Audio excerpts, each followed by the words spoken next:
Landman, the immensely popular streaming series from Paramount, inadvertently illustrates a huge, utterly unappreciated advantage the U.S. has over other countries.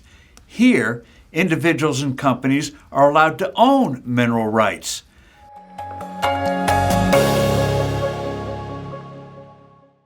Hello, I'm Steve Forbes, and this is What's Ahead, where you get the insights you need to better navigate these turbulent times.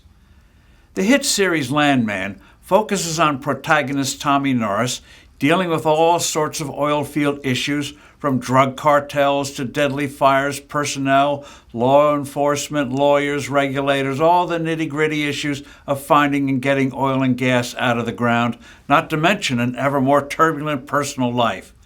Millions of viewers have been hooked from the first episode to the 10th. A second season hasn't been formally announced, but is expected shortly. In the real world, landmen spend considerable time on all the myriad matters involving mineral rights. Very often, the ownership of the minerals under a piece of land is different from the ownership of the surface land itself, the two having been separated by previous owners. A lot of what Tommy Norris grapples with is actually handled by what are called company men. But as one landman quipped to the Wall Street Journal, company man doesn't sound as sexy as landman. What is amazing in all of this is that the U.S. is just about the only place where government doesn't own and control what's beneath the surface of a piece of land, such as oil, gas, copper, coal, gold, silver, molybdenum, you name it. Unlike the U.S., if you live in another country and you discover oil in your backyard, you're out of luck. It belongs to the government, not you.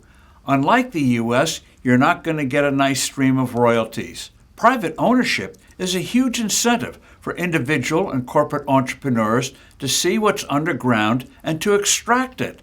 The result is that there's more extensive mineral exploration and development in the U.S. than anywhere else in the world. Not only does the U.S. have large energy companies, but a plethora of independent entities. The geology of the southwest U.S. is similar to what is across the border in Mexico, yet activity here has been far more extensive. The reason? The Mexican government controls the oil industry.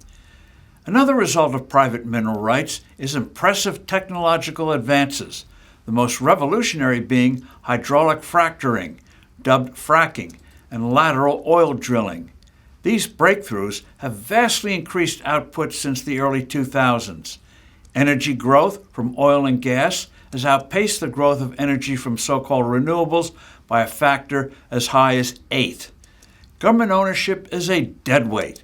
For example, in a fit of lunacy, Britain's socialist regime is cementing up its remaining fracking sites.